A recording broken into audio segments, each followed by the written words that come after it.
Hello শিক্ষার্থী বন্ধুরা, আসসালামু আলাইকুম ওয়া রাহমাতুল্লাহ। আজকে নবম ও দশম শ্রেণীর প্রথম অধ্যায়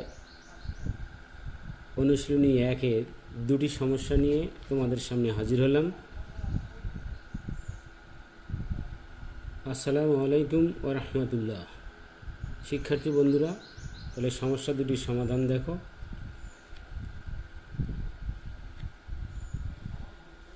অনুশীলনী 1-এর 10-এর ক নম্বরে বলা হয়েছে 0.31 এবং 0.12 এর মধ্যে দুইটি অমূলদ সংখ্যা নির্ণয় করো। তাহলে এর সমাধান যদি আমরা বের করি, তাহলে দেওয়া আছে 0.31 ও 0.12। মনে করি একটি সংখ্যা ধরলাম যার সমান 0.12 প্লাস 0.31 এর সমষ্টিকে 2 দ্বারা ভাগ করলে, অর্থাৎ 0.12 প্লাস 0.31 ডিভাইডেড বাই 2।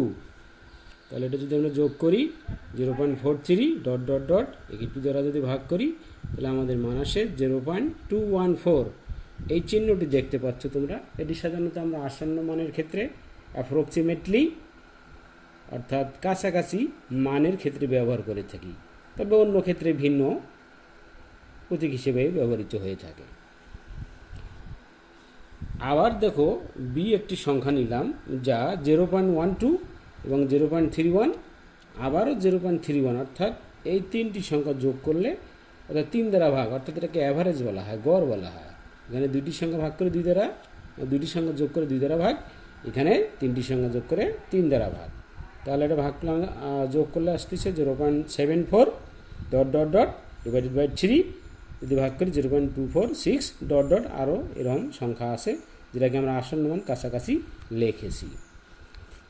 এখন লক্ষ্য করো, এখানে স্পষ্টতই এ এবং বি উভয়ই কিন্তু বাস্তব সংখ্যা এবং উভয়ই 0.12 অপেক্ষা বড়,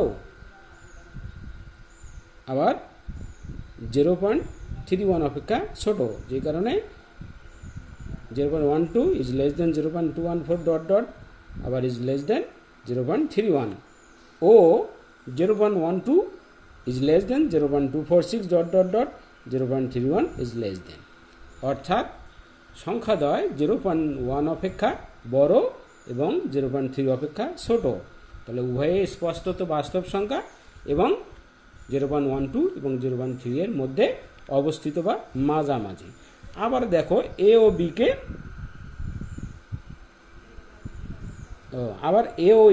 ও বি অসীম অনাবৃত্ত দশমিক সংখ্যা হওয়ায় এদেরকে ভগ্নাংশ আকারে প্রকাশ করা যায় না।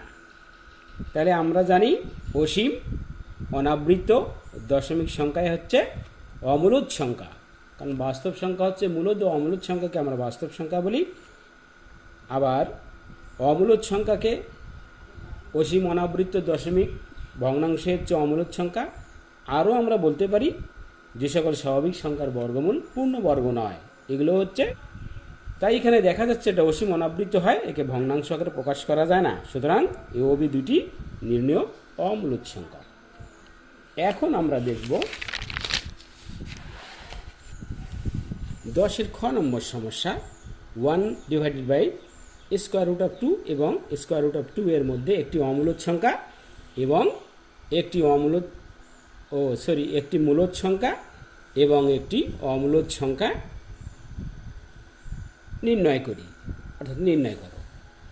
প্রথমেই আমরা দেখো, এখানে সমাধান যদি করতে যাই, তাহলে ক্যালকুলেটর ব্যবহার করে 1 বাই স্কোয়ার রুট অফ 2, এটা যদি ক্যালকুলেটর ব্যবহার করি তাহলে 0.7071 এরকম একটা সংখ্যা আসবে। এবং স্কোয়ার রুট অফ 2 এটাকে যদি আমরা ক্যালকুলেটরের সাহায্যে বের করি 1.4142 135 ইত্যাদি আরও এরকম সংখ্যা আসবে। তাহলে এখন দেখো, প্রথমে আমরা মূলদ সংখ্যা নির্ণয় করি। মনে করি এ ইকুয়াল 0.7071 প্লাস 1.4142 ডিভাইডেড বাই 2, অর্থাৎ দুটি সংখ্যা যোগ করে 2 দ্বারা ভাগ করলে এটা অ্যাভারেজ আমরা পাবো। এখানে পাচ্ছি আমরা 2.1213, এটা যদি ভাগ করি 1.060 1.06065। তাহলে এটি একটি স্পষ্টত কিন্তু এখানে বাস্তব সংখ্যা যা নিম্নরূপ। তার মানে কি 1/√2 অপেক্ষা বড়, আবার √2 অপেক্ষা ছোট। তার মানে 1/√2 এর মাঝামাঝি বা মধ্যে এই সংখ্যাটি অবস্থিত, যা একটা বাস্তব সংখ্যা।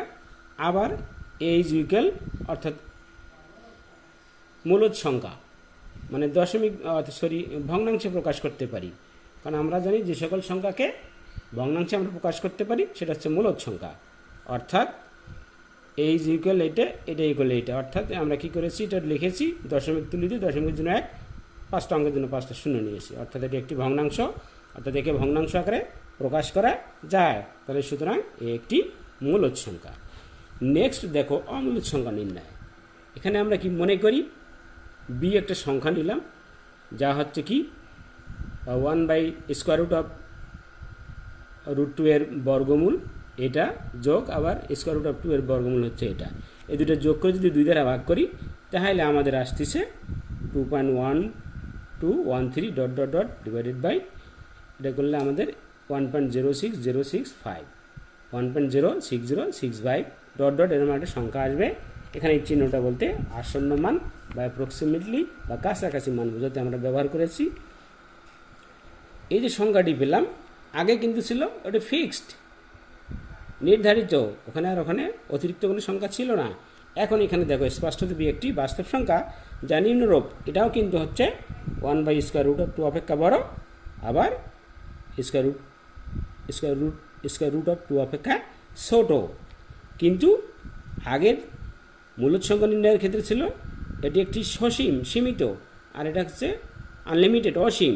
অর্থাৎ দশমিকের পরে এলোমেলো সংখ্যা এসেছে কিন্তু আনলিমিটেড, যেটাকে বলা হচ্ছে অসীম অনাবৃত দশমিক সংখ্যা।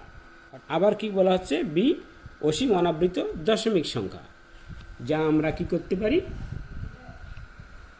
অসীম অনাবৃত দশমিক সংখ্যা হয় একে ভগ্নাংশে প্রকাশ করা, ভগ্নাংশ আকারে প্রকাশ করা যায় না। সুতরাং বি একটি অমূলদ সংখ্যা। ধন্যবাদ শিক্ষার্থী বন্ধুরা।